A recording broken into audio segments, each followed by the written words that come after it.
$200 and $300 worth of shoes and don't even want to pay for the stuff I had to pay for, yeah, because I've been dating this guy for about maybe 2 to 3 days. Alright guys, go and check out this compilation video. Here we go. $472. Okay, are you gonna be paying today? How are you paying? Guys be wearing the hottest shoes. Thank you. $200 and $300 worth of shoes and don't even want to pay for the stuff I had to pay for, yeah, because I've been dating this guy for about maybe 2 to 3 days. Huh? He could spend $200 to $300 on some Nike, but he want to help me pay for my baby stuff, so. Because God don't like ugly. You couldn't pay for my baby stuff at his school, and he only 1 year old. 2 to 3 days. I thought she was gonna say 2 to 3 years. I mean, the audacity is crazy. Absolutely crazy. I mean, these chicks have no shame whatsoever. And, you know, good on him for basically saying no. Okay, I refuse to bend the knee. I just met you. It's been 2 to 3 days. And she already expects me to pay for her groceries. Nah, I'm good. Okay, $470 for groceries. No, absolutely not. The fact that she's actually recording this, thinking that she's doing something, nah, you're only embarrassing yourself. So he knows I'm going to lunch. He knows you're going to lunch. He knows my vibe. He knows how I like to move, and he only sent $30. I'm not going to bend over backward for a man that is just sending whatever he can. But if I'm talking to him, next time I'm out and he says, oh, you need something for lunch, I'm going to tell him, it's okay, somebody already sent me $100. Okay. If we're being completely honest, right here, right now, we've all eaten lunch for $30. Yes. Let's start 100%. Wait, little cafe spot, baby. I'm Yeah. lunch for $17. I'm going to snap us and get something popping, but We're not saying that we're ungrateful. Right. Food is food on the table. However, you know what the standard is. Correct. Me in that situation, handling it with grace, thank you so much, baby. I'm so appreciative. I'm going to still take a picture of that bill and I'm going to send it to him. Thank you for the 30. That was the tip. also, men, if you know that you cannot give $30 or if it's hard for you to give, then you need to date within Don't date. Do You not can date. No, you can. Do not date. But date with the woman that number not one date. does not have that expectation. Absolutely amazing. Okay, the entitlement is on steroids. It really is. Okay, because these chicks are basically saying, hey, $30 ain't enough. Okay, $30 is just a tip, according to these modern women. Right? So the fact that you want to do something from the kindness of your heart, not because you have to, but because you want to, yeah, they're going to take that $30 and they're going to throw it right in your face. Right in your face, right? So, hey, just let these chicks talk. Let them get on these podcasts, okay, talking about they don't need a man, this, that, and the third. $30 ain't enough for hookah and crab legs. Yeah, no problem. We're going to use this video for research purposes. There are no rewards for being nice to men. Being nice to a man is not going to get you anywhere. So if you're going to deal with them, your best bet is to be mean. Be mean to them. They respect you more. You got to keep them on their toes. They got to think you crazy. They got to know you don't play, because what's the alternative? Yeah, be mean. Just be mean to him. Be mean, be aggressive. Be that loud, obnoxious, modern woman. Yeah, he's going to love that. High value, high productive, high capable man. Yeah, he can't wait to come home to that. Okay, working 10, 12, 14-hour days. Yeah. He can't wait. He can't wait. And on top of that, make sure there's no food at home. Yeah, make sure the house or the apartment is a mess as well. Yeah. Add that on top of being mean. Yeah, he's gonna love that. Yo, who hurt you, bro? Never forget, Black women are the highest educated demographic. Pure point blank. Those are the facts. So we're in certain rooms where there's not even a lot of us, or definitely not a lot of you in it. So we gotta go where we can go. But because there's less of you in those rooms, a lot of Black men, successful, wealthy Black men, they use their money and their power to control Black women, to like shut us up, fall in line, you know, be quiet, take your pandering and your cheating and your mistreatment, and just, you know, you can get a man like me. You know, there ain't a lot of men like us, you know, and that's the toxic masculinity behavior that has been portrayed out there. And I think a lot of times too, we forget, our grandmothers, our aunts told us, get your money together, get your career together, get your education together, because one thing that's not gonna fail you is your education and your money. Because if I have my own, just like you don't have to tolerate it, I don't have to tolerate it. She talks about Black women are the most educated, but when you're looking at the numbers, okay, Black women are the least desirable women. Okay, it's like 1 in 4 black women are getting married. Okay, we're talking about marriage here. So what's the end goal here? To have the most degrees and diplomas, to be a rich auntie that's never gotten married, doesn't have any kids. Okay, maybe slips $100 into her nieces and nephews' birthday cards. The cool rich auntie that's always traveling, no man in sight. Is that the end goal? If it is, more power to you, right? Go nuts.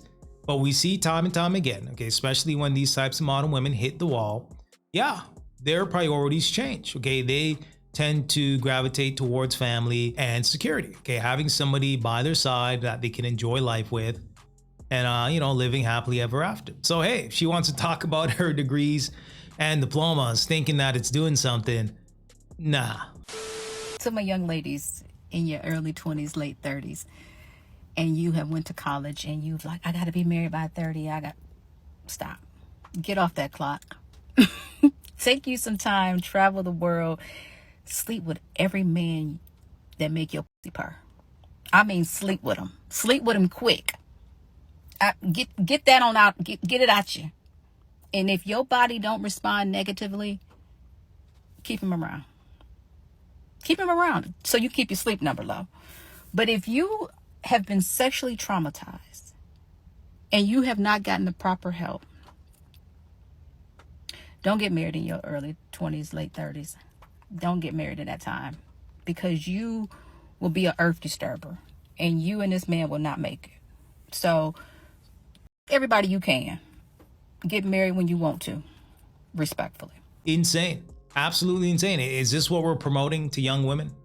Sleep around, lose your capability to pair bond, you know, jump from guy to guy. If your body responds well, is what you were saying in the video.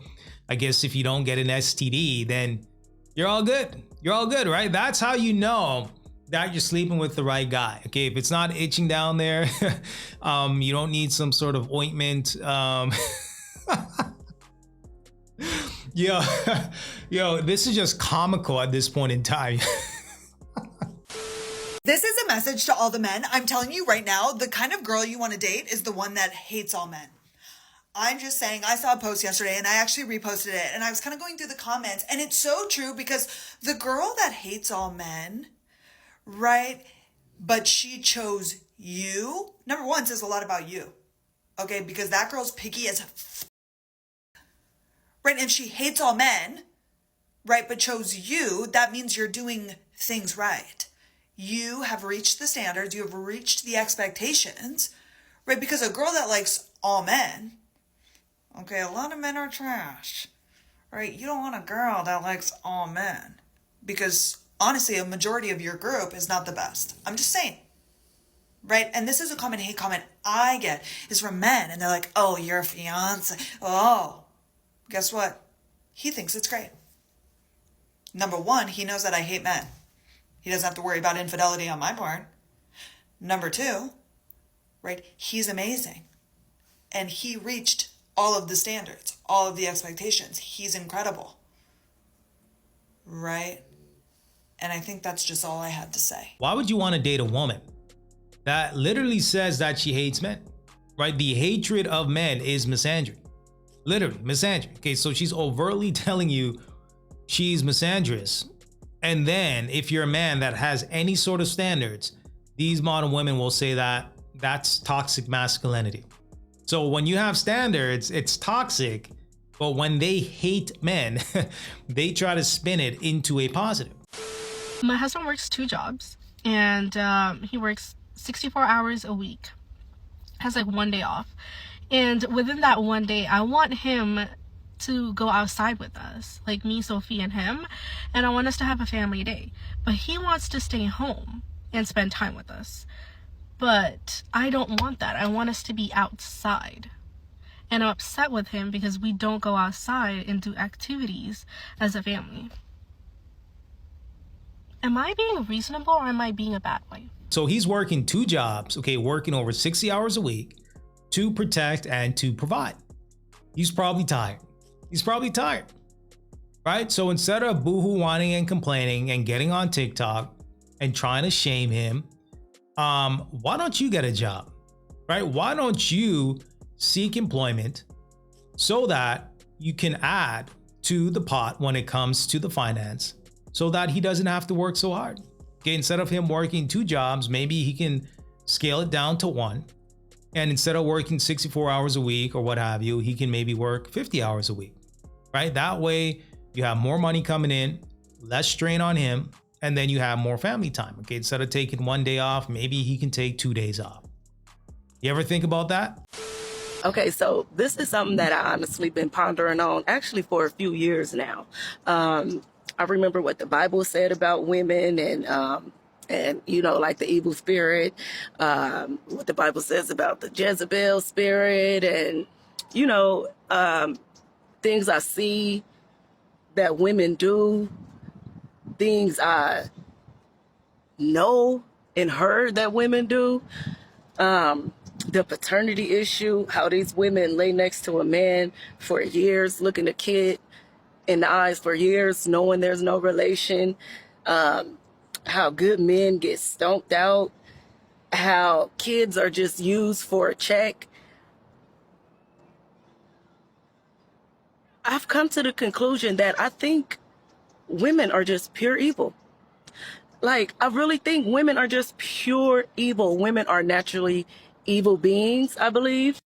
And only a woman who's honest about our natural nature of being deceptive can change it. Like, for example, I know that naturally there's a selfish, gimme, gimme, gimme, I want that type of way about me. So, about people, period, but especially women. So if you can't be honest and say that that's in there, then you can't deal with it and address it. And so I've noticed that the women who say they're the dopest, they're the this, they're the that, are usually the worst, because you have to acknowledge the beast in you in order to tame it. And so I really just think most women are naturally evil, period. I just think they're evil. And not even just how they deal with men and kids makes them evil, but how they deal with each other. Women are so jealous, deceptive, conniving. Like, you can just feel the evil when you are in the presence of certain women. You can walk in a room and you just feel the daggers. You just feel that demonic spirit. Women are evil. I don't care what nobody say. Women are untrustworthy, deceitful, demonic beings. I said what I said. There's evil women out there, but there's also evil men, okay, to be fair. But what we're seeing and what we can't ignore is the fact that these modern women are running around here, damn near seems like full autonomy, okay? They're lawless, where they can say whatever they want, they can pretty much do whatever they want, and the court system and public opinion is going to be on their side, okay? We've seen stories of women accusing men of certain things, okay, weaponizing the court system, good men being destroyed. And to the guys that still value relationships and marriages, you got to be careful. You got to be extremely careful, okay? Dot your I's, cross your T's, run the Carfax, really figure out who you're dealing with. There's a lot of forces against you, okay? And you got to be extremely careful. You got to protect your seed, protect your peace, protect your energy, and really figure out who and what you're getting yourself into.